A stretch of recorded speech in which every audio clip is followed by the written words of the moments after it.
తన ప్రాణాలే నీవని ధర్మేచగా తన మనసంత నీదని అర్థేచగా తన వలపంత నీకని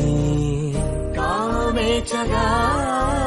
అవధులు లేని ప్రేమకై మోక్షేచగా